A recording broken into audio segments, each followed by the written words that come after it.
Hi, everyone. Welcome to the Asian Hustle Network podcast. Today, we have a very special guest with us. Her name is Vivian Tu.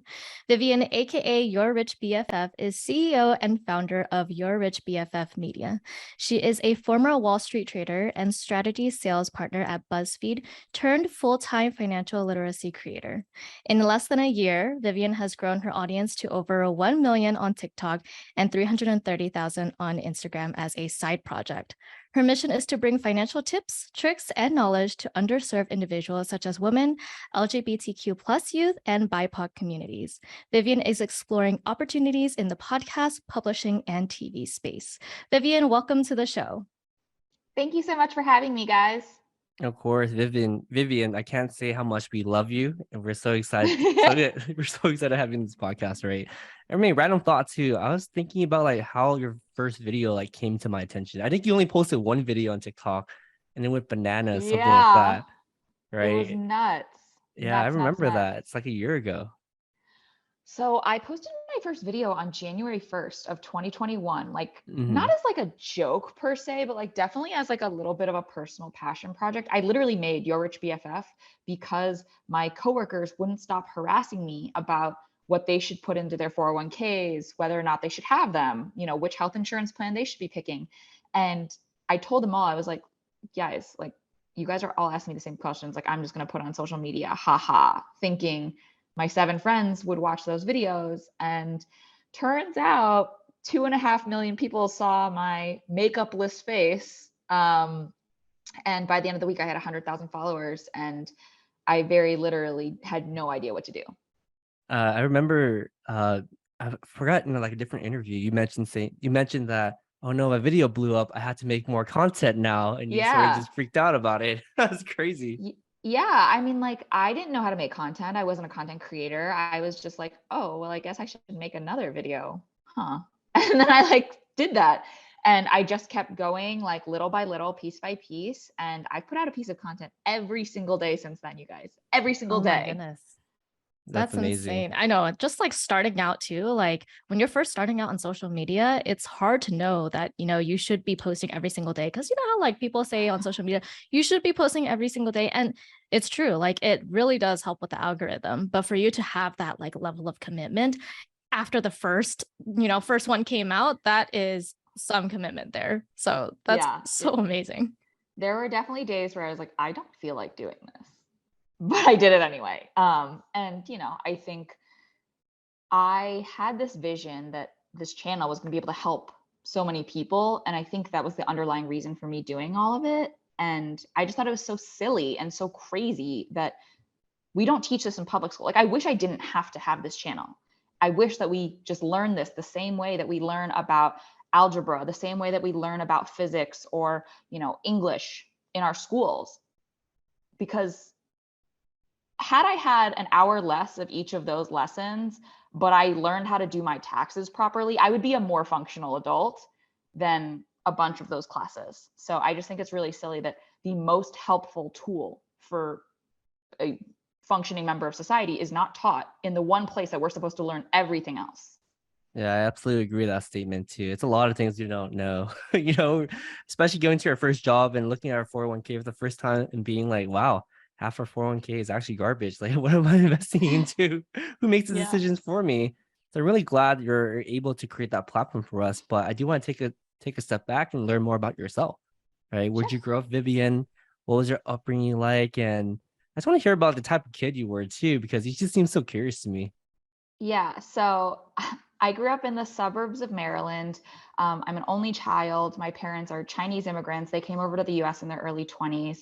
And I was always just like such a troublemaker, so rambunctious, like endlessly curious, loved to learn, a big nerd. But it also would just like get me in trouble. I think my most vivid memory is one day I was really sick, and you know, when you take like children's Tylenol or children's Advil or whatever, it helps to reduce your fever and you feel better for like a few hours. And my dad had stayed home with me that day, and he'd given me this children's, you know, medication, and I was like feeling better. And so like he let me like play a little bit to like entertain myself.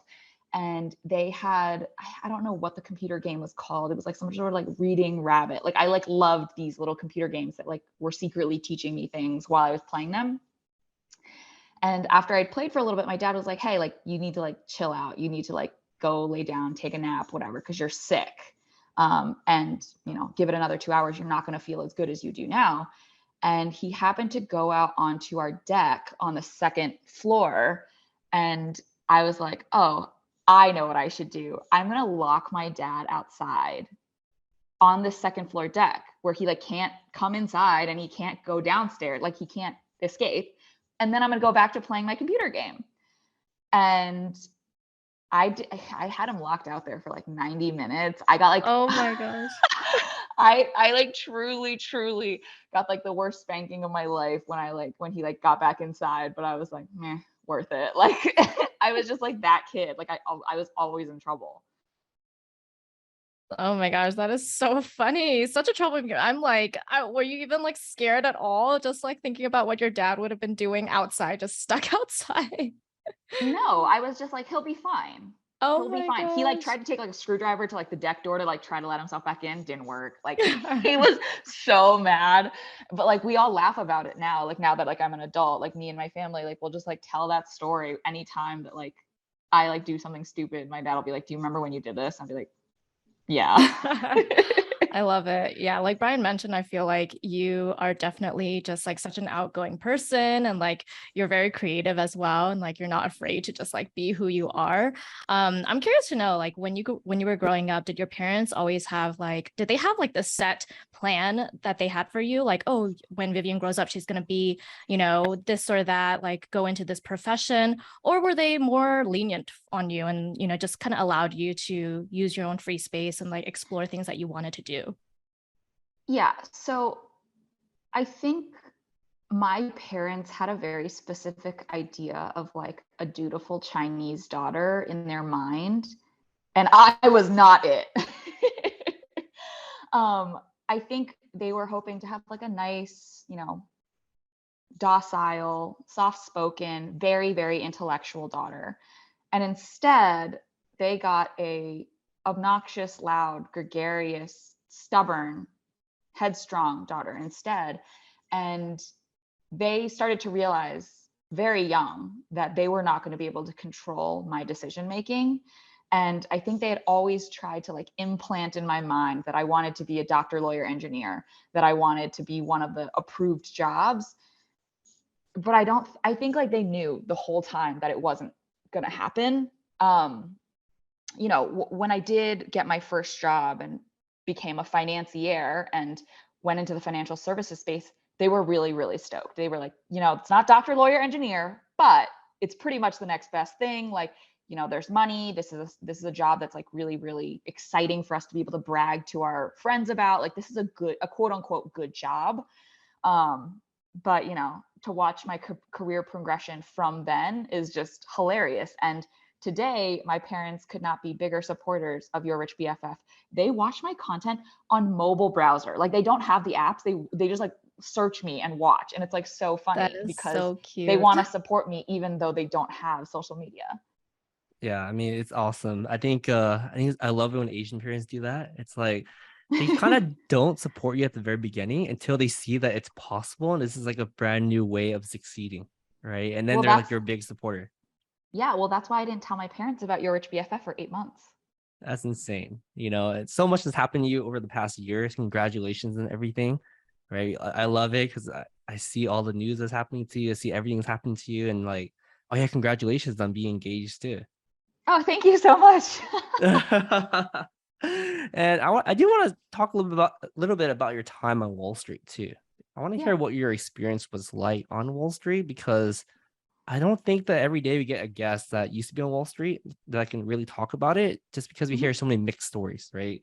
Whenever we think of Wall Street, we think of like this white frat bro working really hard, Mhm. making money and you know all these things. But I want to hear from like an Asian American woman perspective too. And what was it like for you? So when I got to the desk, I looked around and there were, I think, probably somewhere between 30 to 40 traders and salespeople. And every single one of them, with the exception of one person, was a white man. So I was like, oh, good. I'm glad everybody here looks just like me. I'm joking. But the one person who was the outlier that wasn't a white man was an Asian woman. She was actually a half Chinese, half Taiwanese woman. And she ended up becoming my manager and my mentor. And as I like to say, my unofficial rich BFF, because she was the first person who ever bothered to ask me anything, any question about money. She like pulled me aside one day, was like, are you investing in your 401k? I was like, my what? Like I was busy trying to be like, do I have enough money to go to the bar this weekend? Like I did not care about my 401k. She was the one who forced me to put money into it. I would be traveling and she'd be like, hey, did you use like the corporate company, like hotel catalog to save money? I was like, what is that? And like, I just like didn't know all these things that she was asking me about. But for once I felt like I was getting smarter.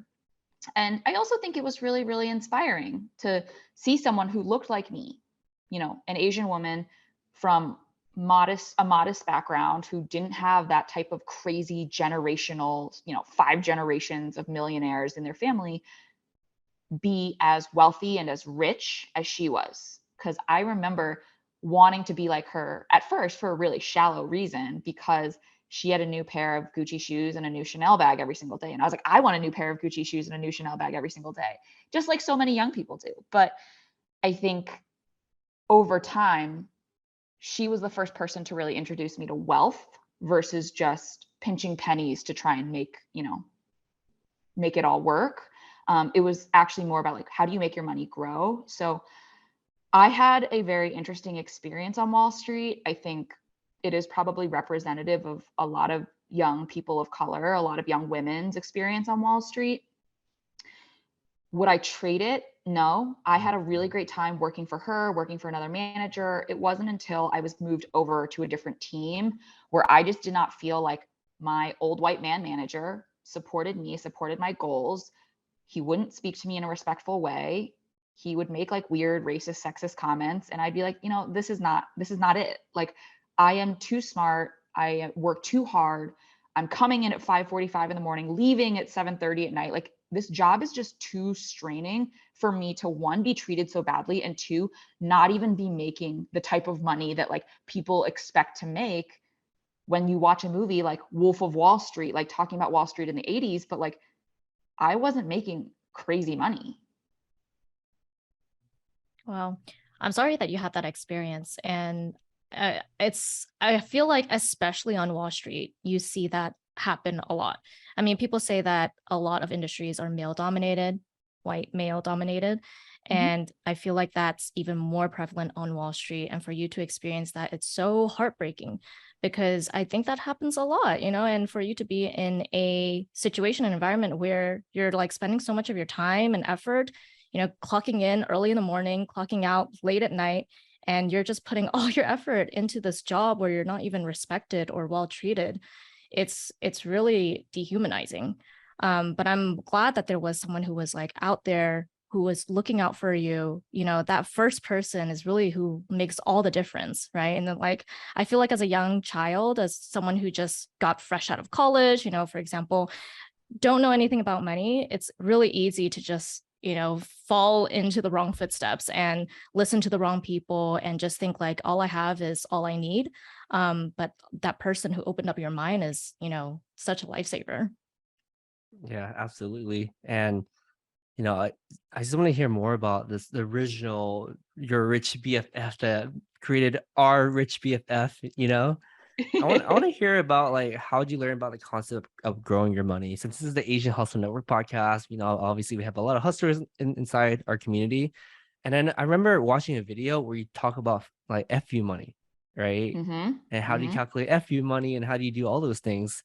And to my surprise, a lot of people actually don't know like what FU money even is, right? And I feel like that's a Yeah. term that's kind of thrown around a lot by Wall Street people. FU money, Yeah. FU money, FU money. Let's talk about that real quick, right? Yeah. What is it? How do you calculate it? And what does it mean for your financial freedom?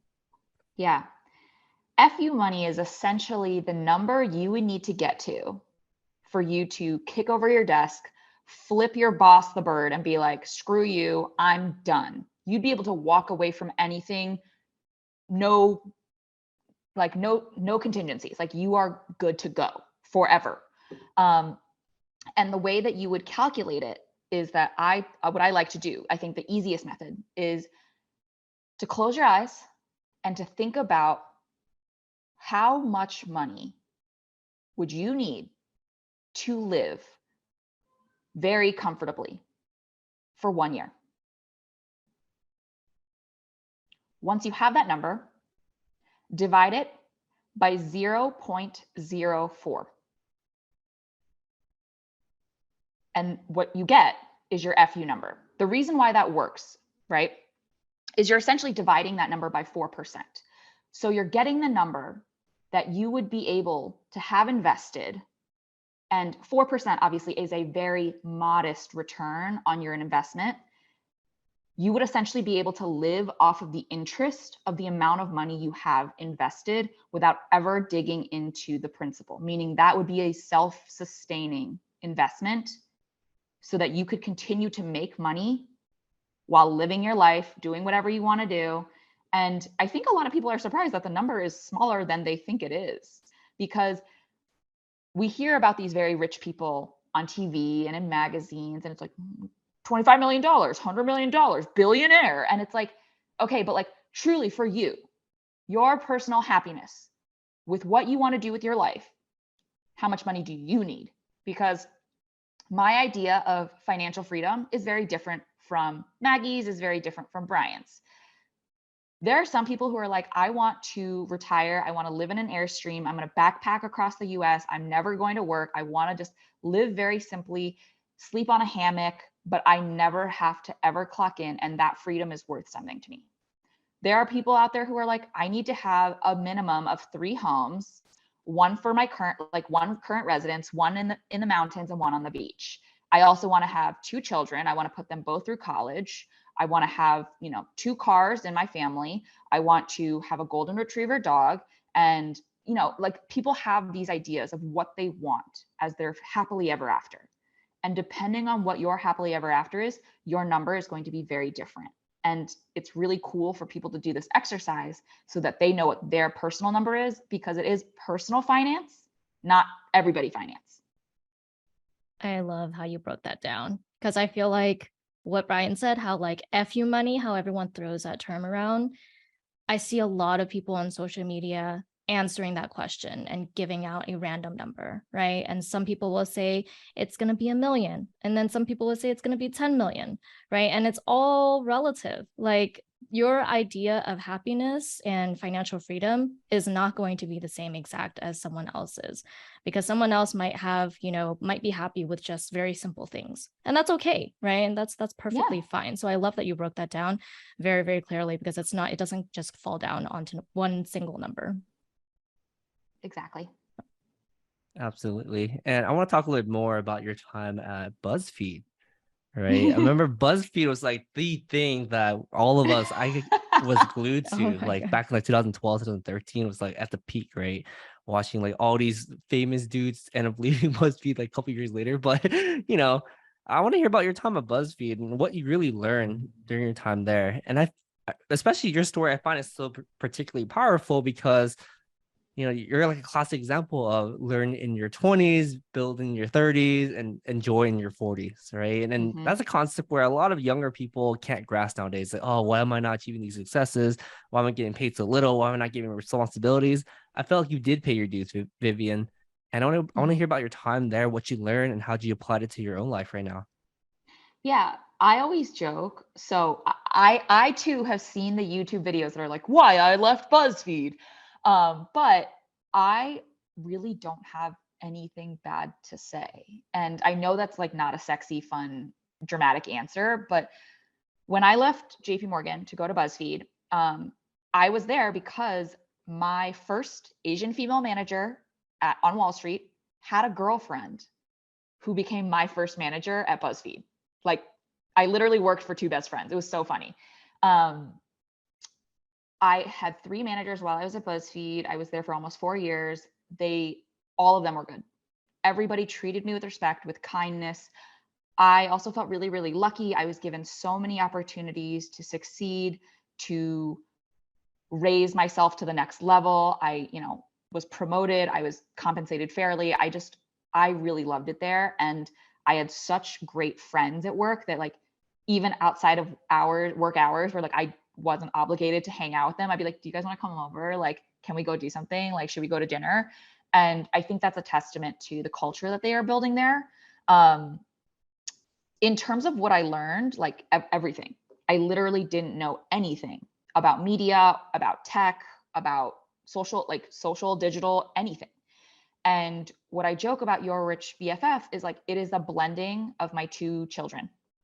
I learned about personal finance, and I learned about money, and I learned about wealth, and I learned about rich people when I was working on Wall Street. And that was a really, really great education. When I got to BuzzFeed, I learned about how does social media work? How do people make money on the internet? What makes something a good piece of content? What are partners looking for when they sign, brand deals? And all of that knowledge put together was what helped me develop my brand. I really do think that Your Rich BFF was like, I really hate to be like, quoting Slumdog Millionaire, but like, it's destiny. I really do feel like I was destined to do this with the life experiences that I happened to come across, because my career path is not by any means traditional. Because of me having a terrible second manager on Wall Street, because he said those nasty things to me, I left. And then I had a great experience in tech and media, which made me want to go into that space on my own. So it really was, everything does happen for a reason. And I'm thankful for all of it. That's incredible. I think Brian and I talk about this all the time, how like a lot of content creators who become successful, you see like them put out one video and it blows up, right? But a lot of the times it's stuff that they learned from the past. Like let's say they had a YouTube channel. So they picked up on all of those skills in the past that made them become successful on TikTok right from the start, right? But we always see like the first video and we're like, whoa, like that just blew up. Like they got so successful so fast, but like how did it happen? And you picked up on so many things from BuzzFeed. You learned like what makes content good and were able to apply it to like your TikTok, your Instagram. I want to know, like, when you were first starting out, you were still working a full-time job, right? How did you manage your time? And you mentioned like you had to put out a piece of content, or you wanted to make it a goal to put out a piece of content every single day. What was that like? Like, how were you managing your time? And did you experience burnout? Yeah, Whew. yeah. That's what I want to ask you. Like, I want to hear about how did that affect your mental health? Putting out content every single day. My mental health was bad, bad, bad, bad. I was burning the candle at both ends. I was exhausted. So I had, my weekly 9 to 5 at BuzzFeed.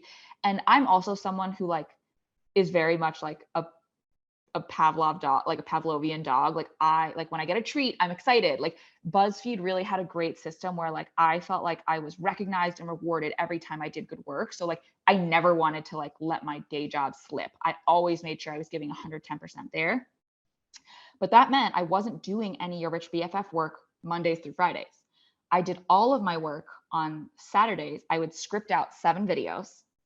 And then on Sundays, I would shoot all of them in a row. And I would like change my shirt to make it look like it was a different day. And that was exhausting. It was truly exhausting, to the point where like by the end of like, so I quit my job end of March this year.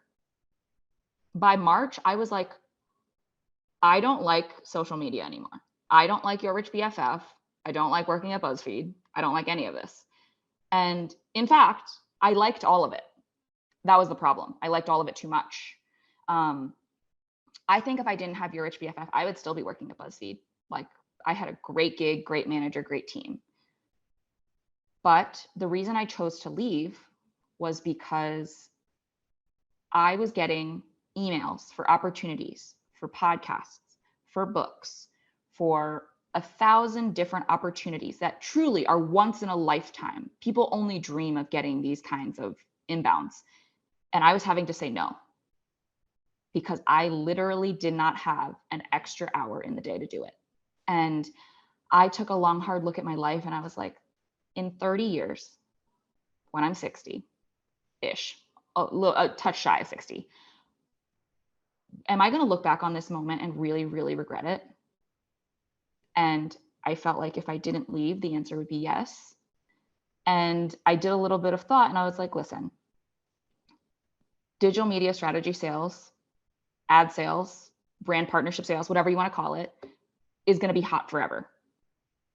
If in a year or two I flame out, Your Rich BFF goes crashing down, I could go back. I could try and find a similar job again. Maybe even BuzzFeed would take me back. So that kind of gave me a little bit of comfort knowing that I was choosing the riskier route, but I could potentially go back and get a normal job and have a great life, even if it didn't work out. And that is why I decided to quit. Yeah, I mean, that is really powerful perspective, right? And again, the decision to leave is never easy. I feel like it's more emotional than it's financial, right? A No, sense of security.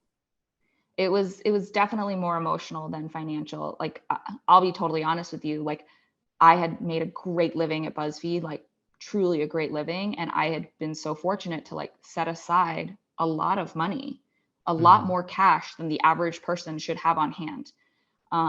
And for me, it was kind of like a savings goal. I said, when I have $100,000 in this separate bank account, that's not my normal checking or high yield savings or like anything, like this is my Your Rich BFF fund. When I have it, I'll go. And I had that when I left. So I knew that, you know, even if I didn't make any money, I wasn't going to like starve. I wasn't going to not be able to make rent. I wasn't not going to be able to buy groceries. But it was more so like suddenly, and in our society, so much of our worth is tied to what we do for a living. Suddenly, my job was literally my face. Like, if I do something bad at work and I have a bad day, I can then go home and be myself. But when I put out a piece of content and it is 60 seconds of my mug, it's a lot more personal. Yeah. Let's talk about that real quick. Sorry, Maggie. No, go ahead. Let's talk about that real quick. That statement where in society so much of your identity is tied to your job, right? And I think that I want to talk. Let's dive deep into that for a bit because I think that's how Maggie and I felt too when we left our jobs. And for reference, I was a software engineer for about 10 years. Took a lot of pride in it. Took a lot of pride. I made a lot of money. Your parents were so happy. I know. Oh gosh. Kind of took for granted like the huge amount of money we'll negotiate during negotiation, like $500,000. Oh, trying to lowball me or what? You know, yeah, exactly. Type of thing. Yeah, and let's talk about that real quick because I feel like in life we're so much more than our job title. We're so much more than the company we work for. We're so much more. We're as human beings. We're multifaceted. We're good at a lot of different things, right? And I feel like for us to cover this topic because first of all, you left during this year, so it's kind of recent, right? That's the challenge with a lot of people wanting to leave their job, especially with the Great Resignation happening, right? The thought of like, oh no, I have a lot of friends that quit recently, and they keep texting me like, I'm worthless, blah, blah, blah. I'm like, you're not worthless. Stop saying that, right? I want to hear about your experience too. Like, how did you overcome the identity crisis that you had? You know, Vivian, the superstar employee at BuzzFeed, and now Vivian, the content creator. How did you make that transition internally? Yeah, so there's a lot to unpack here.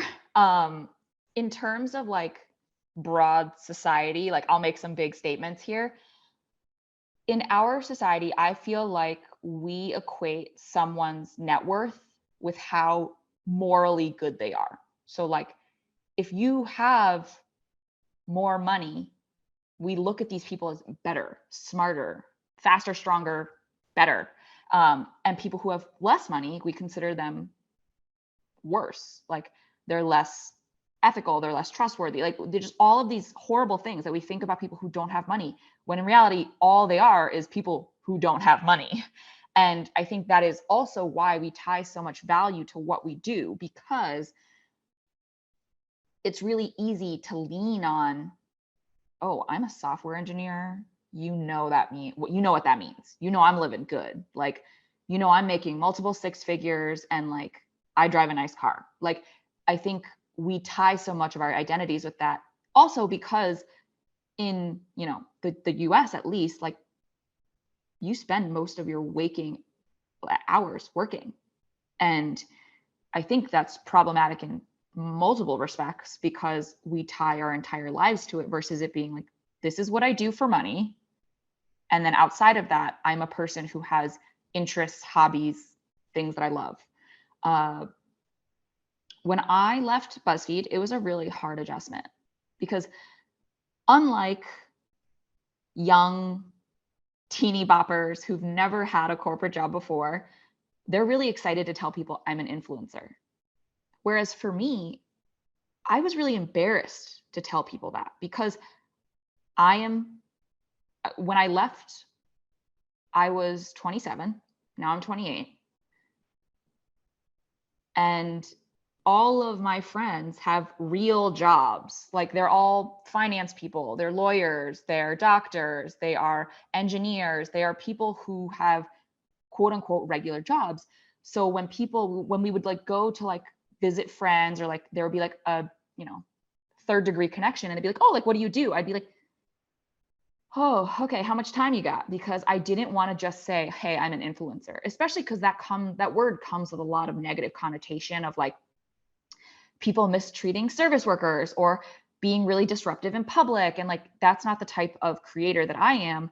But I was really embarrassed that that was my job title instead of, oh, I'm like a big time partner, you know, a big time client partner at BuzzFeed, or like, oh, I'm a trader, you know, there's just so much more panache to those things.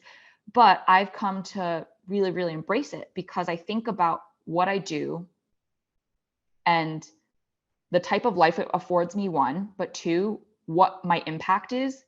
Like when I was trading on Wall Street, I was making very rich people richer. And when I was working in brand partnerships at BuzzFeed, I was making brands richer. And suddenly in my current job, I get to help make every day regular schmegular Joe Schmoes richer. And that's awesome. One, you know, first and foremost. But two, I think about it and I'm like, well, I get to wake up casually at 9 a.m. I put on a pair of leggings and I work by being on social media.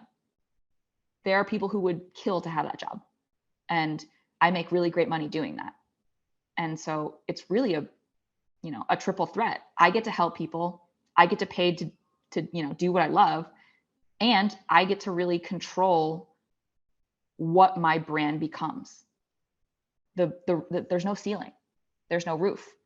I decide. I am the person making all the calls.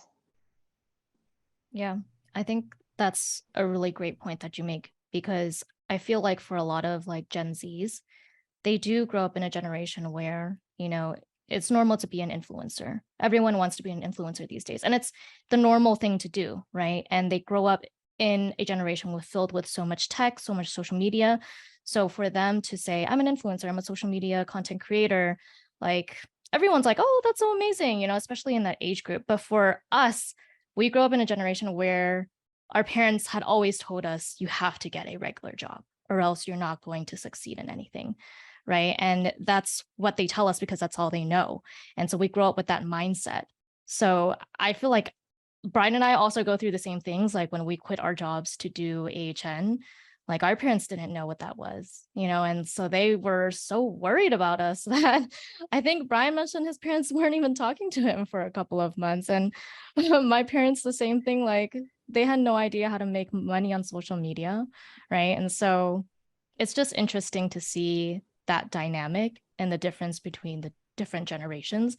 But it is true that it's just the mindset that you have to get over it, right? Like there are like the triple threat that you mentioned, there are so many benefits to being a content creator. And it's not just being a content creator. You're helping so many people. You're changing lives for so many people, not only for rich people, but especially for like regular people who need access to that information the most, who wouldn't otherwise get it, right?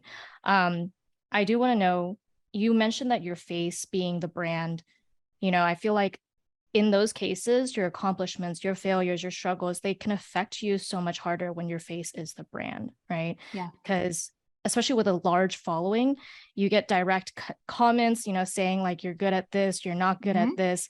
And that can affect us so much worse than, let's say, if you're in a role at your 9 to 5, only your manager will tell you you're not doing good at something, right? Yep. And so for you to have that sort of exposure, did you experience a lot of discrimination being a woman, especially a woman of color in this industry that is so male dominated, talking about personal finance, a topic that can also be a very touchy subject for many? I do want to know, like, what were some of the comments that you don't have to go into the detail, but like, did you go and experience some discrimination? Yeah, heck yes, 100%. And at first it really bothered me. But what was so funny is, I always joke that if we're fighting on the internet, both of us are losers, but only one of us is getting paid to do it. And I'm the one making money when people leave me nasty comments, because that ups my engagement. And you know what that does? It pushes it out to more people. I mean, I have gotten comments saying like, oh, look at this girl who like just discovered like trading yesterday and like blah, blah, blah, blah, blah. And I'm like, it's really awkward for you because I actually traded for a living and you have no idea what you're talking about. And I love those moments to be a clapback, because not only is that a way to remind weenies that they cannot come for your girl and, they can't make these statements without consequences, but also it helps me find my audience. Because when young women, when LGBTQ youth, when people of color see me not afraid, see me not back down to these losers, they want to follow me. They want to watch my content because they're like, this girl is going to come for you if you do not get in line. And it's an amazing opportunity. I mean, like, I think the funniest, meanest, not meanest, but like funniest insult I've ever gotten was some guy was like, oh, yeah, look at this little rice bowl. And I was like, is that supposed to be an insult? But the funniest part is like, my audience is so awesome and the BFFs are so protective of me. I think there were people in my comments who like cyber bullied this person until he deleted his comment because it was so embarrassing for him to show that he was just a blatant racist. And my audience was not going to put up with that. So I feel really, really fortunate to have such a strong, thoughtful, caring community behind me. But yeah, it definitely did impact me. It of course, like, I'm a human being. Like, I still read comments and I'm like, that's not nice. But, as you are making content for longer and longer, you see it. Like, you're like, oh, that's a good one. Haven't seen that one before. Just kidding. I've seen it 800 times. Like, this doesn't bother me. The first time stings the worst, but then every time after that, it gets a little easier and you're like, well, engagement's engagement, I guess. But I am very lucky. My content does resonate with a lot of people across a lot of different demographics. And for the most part, I would say 90% of the comments I get are overwhelmingly positive, most of the time, often just like, wow, thank you. Also, I have a question. And I love that because those questions are how I develop more content. Yeah, I'm really glad that, you have a strong community that backs you up, right? That's really, really important. As we're all human, as much as people give you advice, like ignore the haters, it's all about algorithm. And in the day, it does kind of drag you down a bit, right? It just drags down the mood. It's like, oh, I why are hate when people people are like like, this? yeah, but like, I hate when people are like, just ignore the haters. And I'm like, oh, wow, I'm cured. Like, oh, Yeah. okay. I didn't think of that. Like, I'm trying it. I'm a normal person. My feelings are hurt. Yeah, we're part of the community that backs you up. So next time someone comments something mean, you're gonna be darn sure AHN with a blue check mark says something about it. What are you doing to my rich BFF? Go away. Yeah, exactly. And the next part, I want to ask a few fun questions, right? I want to ask about how your life has changed over the last few months and being exposed to so much fame that you can't even walk down the street or eat anywhere without people recognizing you. that Talk is about a your very rockstar life. generous. That's very generous of you. But I do think it's really, really humbling and flattering when someone stops me on the street and is like, "Oh my God, are you my rich BFF?" And I'm like, "I am." And You know, it's so nice. I love it. I love when people stop me. I love taking photos with BFFs. Like, it was so funny. I went wedding dress shopping with my childhood best friend. And as we're walking out of the bridal boutique, someone was there, a girl was there with her mom. And she was like, are you my rich BFF? And her mom goes, she's been trying to work up the courage for the past 10 minutes to say something. And I was like, oh my gosh, like, don't, like, just say hi. Like, I'm a normal, regular schmegular person. Come give me a hug. And that is so awesome. So nice. Definitely there are some drawbacks. I'm no longer able to publicly pick wedgies because I don't want people to like be like, wow, you're rich BFF. That's really awkward. But for the most part, it's completely awesome. And I love it. Oh my gosh, I love that. I love how they come up to you and actually say, are you my rich BFF? Like, Yeah. they don't go by your username, but my rich BFF. I love love that. it. Oh, I do have one question that I want to know. Like, what has been the most like touching story from one of your followers? Like, is there like one story that you particularly remember where they were just like, you changed my life? And I'm so grateful for you. Like, is there one story that you can think of? Yeah. So I made a post about missingmoney.com, and it's essentially a website that gets like, it's a governmental site that like gets money if people forget about it. So like, that's like rental security deposits, like insurance payouts, anything that like, if that company wasn't able to find you, contact you, and give you your money, they are legally obligated to hand it over to the government. The government that obviously tries to have this database so that you can find your money. I had someone DM me and say that she went onto this website because of me. She looked up her name and found that her late partner, who had passed away, unfortunately, had a life insurance policy that she didn't know about. And when she went to the site, entered her information, they said, like, here's the money you're owed. And it was, I can't remember what she said, but it was close to almost $1 million. And it was a life-changing sum of money for her. And she DM'd me and she was like, very literally, you changed my life. And I mean, I like started crying. It was like, I couldn't contain myself. I was like, wow, if there was ever a purpose for your rich BFF, this is it. Like, this person already suffered this terrible tragedy, but now to know that she has a lot more financial security, may be able to put down a down payment for a home, pay off debt, invest, save, it made me really happy. Wow, that's very touching. I got almost teary-eyed, and you are literally changing so many people's lives, Vivian. And it's just incredible what you've been doing. So just wanted to like commend you for that. And thank you for so much for sharing that story. Of course. Thank you. So Vivian, we want to ask, we're nearing the end of the podcast. So we do want to know, like, what is next for you for the next 5 years? Like, what do you see the future for your rich BFF? Yeah, I think this is just the beginning. Obviously, I've only been at this full time for 4 or 5 months.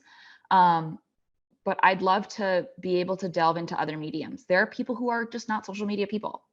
I want to write a book. There are people who out there who want longer content. I'm trying to create some.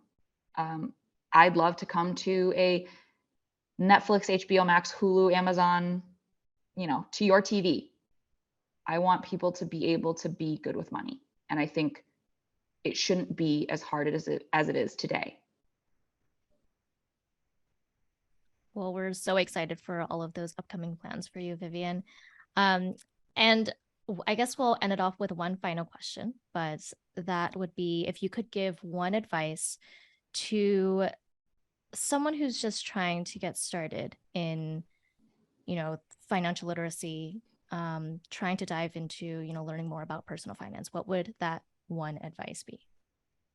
The easiest thing you can do to be better with money is to talk to other people about money. Don't be afraid to ask questions. I think one thing that we all struggle with is that taboo around talking about finances. We've been told it's rude, it's tacky, it's gross. It's not. We need to be talking to each other about how much we're making, what we're spending, what kind of rates or quotes or costs we're getting from financial institutions like banks. We need to be talking about these things because we joke about, oh, every single friend I know is currently in Italy. Well, why don't you ask one of your friends how they paid for it? Did they fly first class because they had credit card points and got a great deal? Because that helps you frame what that actually means. And it helps you realize that your money goals are much more accessible than you previously thought. That's really good advice, Vivian. I think a lot of people don't realize that there's so many opportunities to save money because they just don't have the knowledge or access to it, right? Otherwise, you know, if they were able to get access to it, like we would all be saving a lot more money because we probably just don't know about those opportunities and those options. And so talking about that with your friends, with your peers, just to, you know, get started in those conversations is a really good starting point. And I think a lot of people are afraid to even start those conversations because we always hear, you know, money is the root of all evil. But that's not true at all. And so we really have to start those conversations. So Vivian, thank you so much for being on our podcast. Where can our listeners find more about you and Your Rich BFF online? You can find me as Your Rich BFF across all social media, as well as www.yourrichbff.com. Awesome. We'll leave all of that in the show notes. Vivian, thank you so much for being on the podcast. We had an amazing time learning about your story today. Thank you so much for having me. Awesome. Thank you so much.